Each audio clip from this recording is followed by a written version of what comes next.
السلام علیکم ورحمۃ اللہ وبرکاتہ۔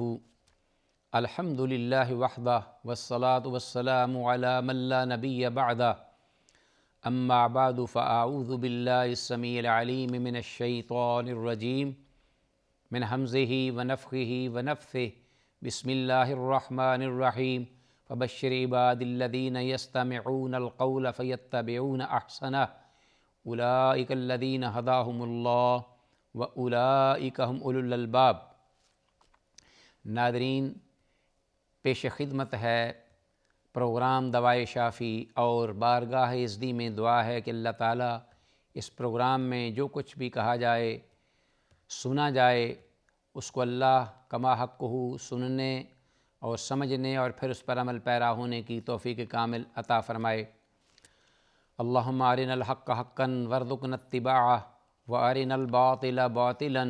وارزقنا اجتنابہ، آمین یا الہ العالمین۔ آج کی گفتگو کا موضوع ناظرین ہمارا وہ علامہ ابن القیم رحمہ اللہ کا ذکر کردہ عنوان، جس کے تحت انہوں نے اہل دنیا یا دنیا کی زندگی کے سلسلے میں دھوکے میں آنے والے لوگ، جو کہ اخروی زندگی کو یکسر نظر انداز کرتے ہوئے دنیا میں دل لگاتے ہیں، اور پھر بل الانسان ولا نفسہ بصیرہ، انسان اپنے تئیں خوب جانتا ہے اپنی بابت، وہ اپنے آپ کو دھوکہ دینے کی بھی کوشش کرتے ہیں اور دوسروں کو بھی اس بارے میں دھوکہ دیتے ہیں۔ تو گویا یہ اصل میں شیطانی بہکاوا ہے، شیطانی وسوسہ ہے، حملہ ہے۔ اللہ احکم الحاکمین ہم سب کو محفوظ و مامون فرمائے۔ تو یہ شیطان، جس نے انبیاء اور رسل کو بھی بہکاوے میں چھوڑا نہیں، بلکہ پوری کوشش کی۔ اللہ تعالیٰ فرماتے ہیں وَكَذَلِكَ جَعَلْنَا لِكُلِّ نَبِيٍّ عَدُوًّا شَيَاطِينَ الْإِنسِ وَالْجِنِّ يُوحِي بَعْضُهُمْ إِلَىٰ بَعْضٍ زُخْرُفَ الْقَوْلِ غُرُورًا۔ اسی طرح ہم نے بنائے انبیاء اور رسل کے لیے شیاطین، اعداء، دشمن، لکل نبی، اور وہ شیاطین جو ہیں وہ صرف جنوں میں سے نہیں بلکہ انسانوں میں سے بھی تھے۔ یوحی بعضهم الی بعض زخرف القول غرورا، یا مراد جادوگر بھی ہیں، جو کہ ایک دوسرے کو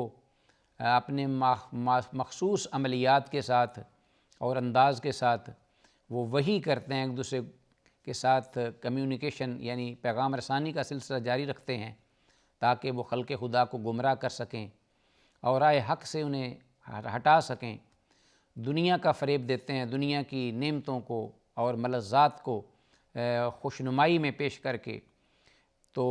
اخروی جو زندگی اس کا بھیانک منظر سامنے کر کے ڈراتے ہیں۔ تو یہ جو سلسلہ ہے، اس میں جن کے ایمان کمزور ہیں وہ بڑی جلدی اس کے بہکاوے میں آ جاتے ہیں۔ اللہ فرماتے ہیں کہ وَلَا تَتَّبِعُوا خُطُوَاتِ الشَّيْطَانِ إِنَّهُ لَكُمْ عَدُوٌّ مُّبِينٌ، شیطان کے قدموں کی مت پیروی کرو، اس لیے کہ شیطان ابن آدم کا صریح دشمن ہے۔ تو اس پر علامہ ابن القیم رحمہ اللہ نے خبردار کرتے ہوئے یہ ذکر کیا کہ ہم دنیا اور آخرت کی جو اصلیت اور حقیقت ہے ان کو حقیقت کی آنکھ سے دیکھ لیں، اور پھر ہم ان دونوں میں سے جو بہتر ہے اس کے حصول کے لیے محنت اور کوشش کریں۔ تو واضح بات ہے، اس میں کوئی شک نہیں کہ جو اپنی آخرت کی اصلاح کرتا ہے، اللہ تعالیٰ اس کی دنیا کو بھی باعث برکت بناتے ہیں، اور دنیا میں بھی اسے محروم نہیں رکھتے، اپنا مقرب بنا لیتے ہیں، اور آخرت کے جو اثرات ہیں اخروی زندگی کے اجر و ثواب کے، وہ اسے دنیا میں ہی ملنا شروع ہو جاتے ہیں۔ حدیث میں آتا ہے، اللہ کے رسول صلی اللہ علیہ وسلم نے فرمایا تِلْکَ عَاجِلُ بُشْرِ الْمُؤْمِنِ، کہ ایک صاحب ایمان شخص کی دنیا کا خوشحال ہونا، دنیا میں اس کو ایک صاحب ایمان کو دنیاوی نعمتوں کا میسر ہونا، یہ اصل میں اخروی زندگی میں جو اس کے لیے اللہ نے نعمتیں تیار کر رکھی ہیں، اس کی یہ ابتدا ہے۔ سبحان اللہ۔ تو گویا اس اعتبار سے جو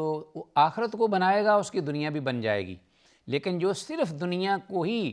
ترجیح دے کر آخرت کی زندگی کو یکسر نظر انداز کر دے گا،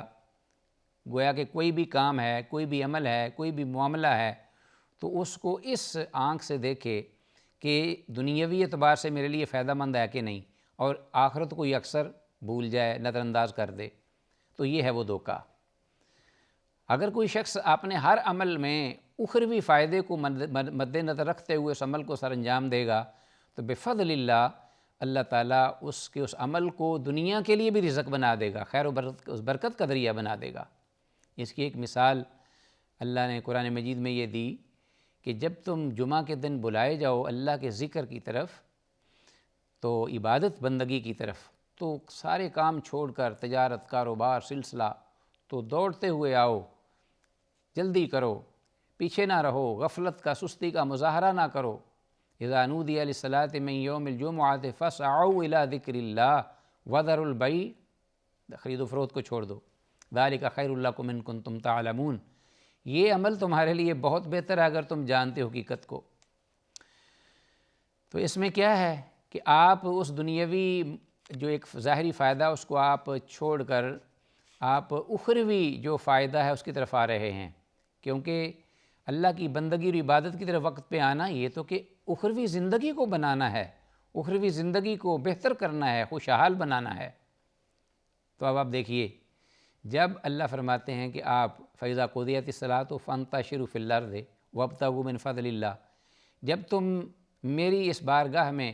میرا فریضہ ادا کرتے ہوئے بندگی کا فارغ ہو جاتے ہو تو پھر تم میری زمین میں پھیل جاؤ۔ اب لگی دنیا بننے، دنیا میں برکت پڑ جائے گی۔ اب وہ چیز جو پہلے حرام تھی، اب فرمایا کہ اذا قضیت الصلاۃ فانتشروا فی الارض وابتغوا من فضل اللہ، اب اللہ کی زمین میں پھیل جاؤ اور خوب اللہ کا فضل ڈھونڈو۔ اب جو بھی چیز آپ کو ملے گی نا اس کے بعد، جو بھی حاصل کرو گے وہ اللہ کا فضل ہوگا، اس میں برکتیں ہوں گی، اس میں انسان کے لیے طمانینت و سکون ہوگا، اور اس میں بڑھوتری ہوگی، کثرت ہوگی، فراوانی ہوگی، اس میں جو ملے گا انسان اس پہ قانع ہوگا اور راضی اللہ کی اس رضا پر اور شکر گزار ہوگا۔ یہ نعمت انسان کو سکینت کی، هو الذی انزل السکینۃ فی قلوب المؤمنین، وہ ملے گی جو کہ بڑے بڑے بادشاہ، ملوک الارض، وہ بھی اس سے محروم ہیں۔ تو ناظرین، معلوم ہوا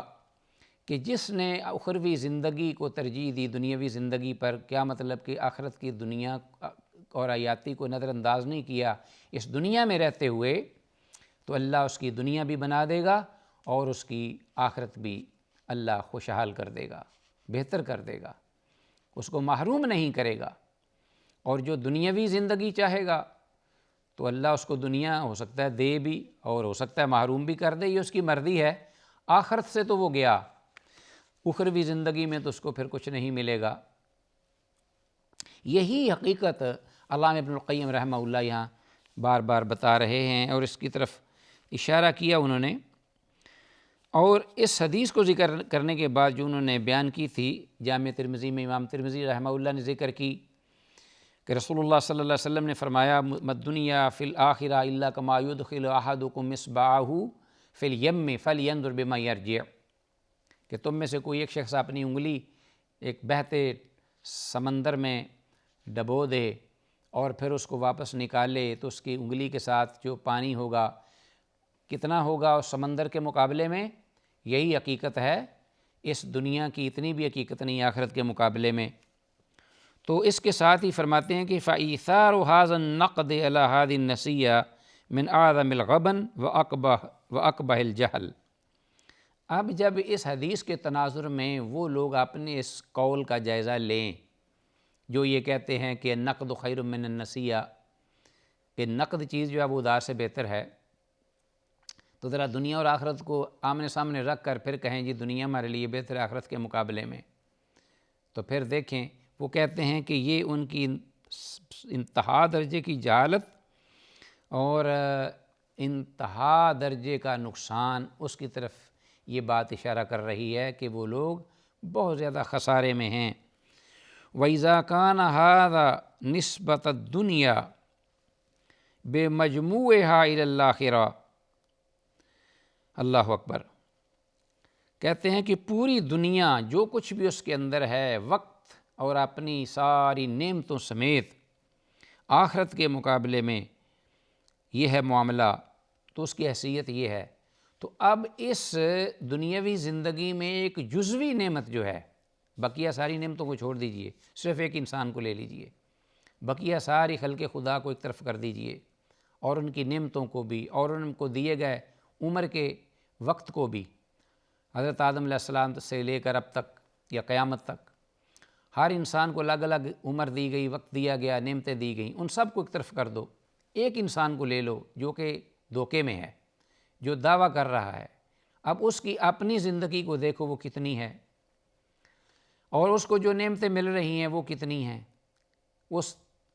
بالکل مختصر وقت اور عرصے میں وہ کتنی بنے گی۔ تو وہ یہ فرما رہے ہیں کہ پوری دنیا اور اس میں بسنے والی مخلوق کو ایک طرف کرتے ہوئے صرف ایک انسان کو جو ٹائم وقت دیا گیا ہے وہ، اور اس کو جو نعمتیں پوری دی گئی ہیں اس دنیا میں مکمل، وہ ساری اکٹھی کر لو اور اس کو آخرت کی زندگی کے مقابلے میں ذرا پیش کرو، پھر آپ کو حقیقت کا پتہ چل جائے گا کہ انسان کے ہاں آخرت کی زندگی کے مقابلے میں دنیاوی زندگی کی کیا حیثیت ہے، کہ جو معاملہ کر رہا ہے کہ النقد خیر من النسیہ۔ تو فرماتے ہیں کہ فما مقدار عمر الانسان بالنسبۃ الی الآخرہ۔ اب آپ دیکھ ہی لیجئے سب سے پہلے کہ اس دنیا میں دی جانے والی اگر مکمل بھی زندگی ہو، جیسا کہ رسول اللہ صلی اللہ علیہ وسلم کی ایک حدیث میں غالباً آپ نے یہ الفاظ فرمایا کہ اعمار امتی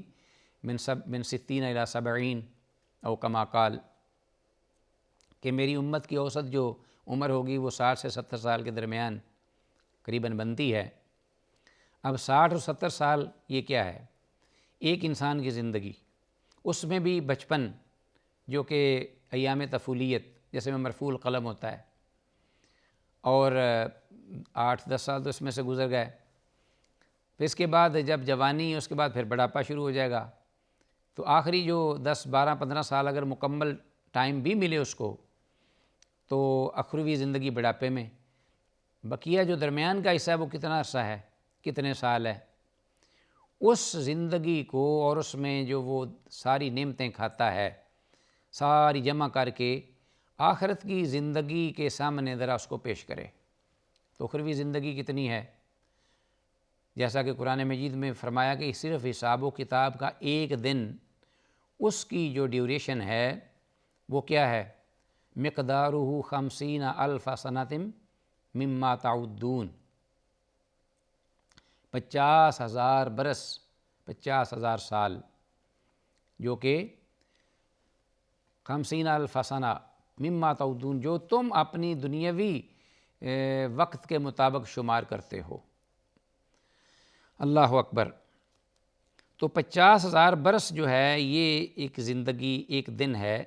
اور ایک انسان کی اس میں زندگی، اس کی آپس میں نسبت کیا ہے؟ تو واقعی جو انہوں نے شروع میں یہ بات کہی کہ یہ ایک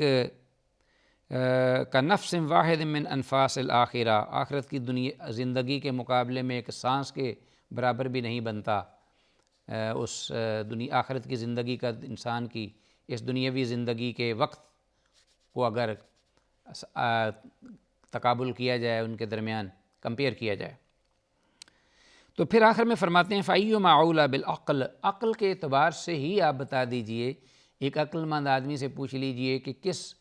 چیز کو وہ ترجیح دے گا اور کس چیز کو وہ بہتر کہے گا۔ نقل کو چھوڑ دیجئے، کتاب اللہ، سنت رسول اللہ صلی اللہ علیہ وسلم کی نصوص تو ہمارے سامنے ہیں ہی، ان پر ہمارا بحیثیت ایمان، مومن ایمان ہے، لیکن ایک وہ شخص اگر اس کو یہ منظر اس کے سامنے پیش کیا جائے، حقیقی تصویر کا رخ، اور وہ ایمان سے بھی بہرور خالی ہو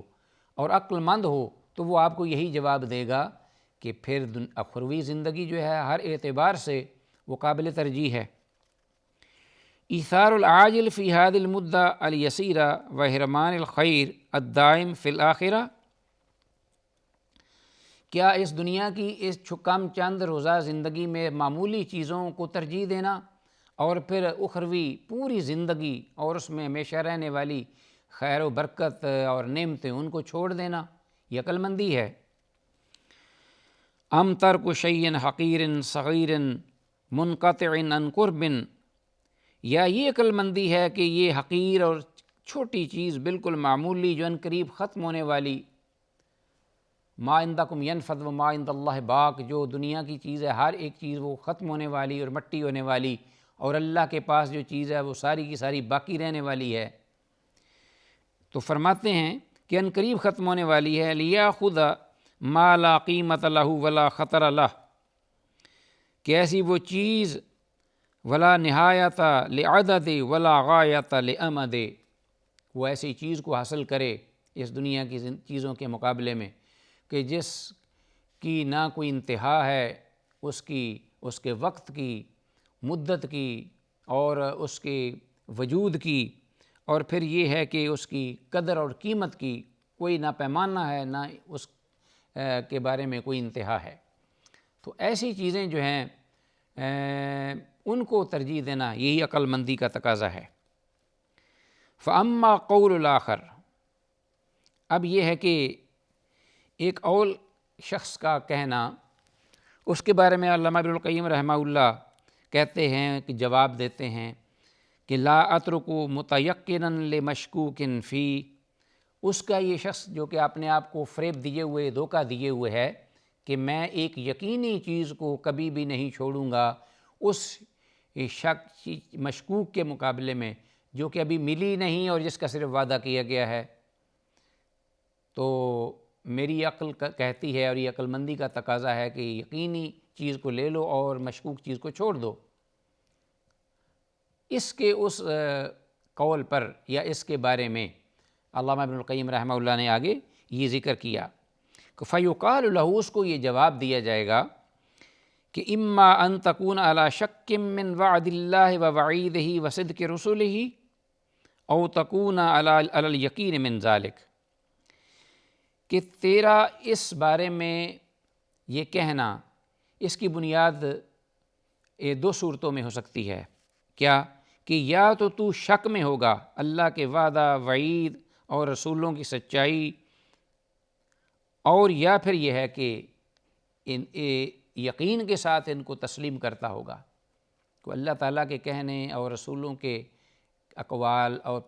پیغامات اور پھر یوم آخرت اور پھر حساب و کتاب اور جزا کا دن، اس پر یا تو تیرا یقین ہوگا یا پھر اس کے بارے میں تو شک میں مبتلا ہوگا۔ تو پھر اس کی آگے عملی کیا صورت ہوگی؟ تو علامہ ابن القیم رحمہ اللہ نے اس کا آگے تذکرہ کیا، اس کا انالیسس کیا، اس کا تجزیہ کیا۔ انشاءاللہ آئندہ اللہ نے توفیق دی تو ہماری جو مجلس ہوگی اس میں اس کا تذکرہ کریں گے۔ سر دست جو کچھ کہا سنا ہے، اللہ رب العالمین اس کو سمجھنے اور پھر اس پر عمل پیرا ہونے کی توفیق کامل عطا فرمائے۔ السلام علیکم ورحمۃ اللہ وبرکاتہ۔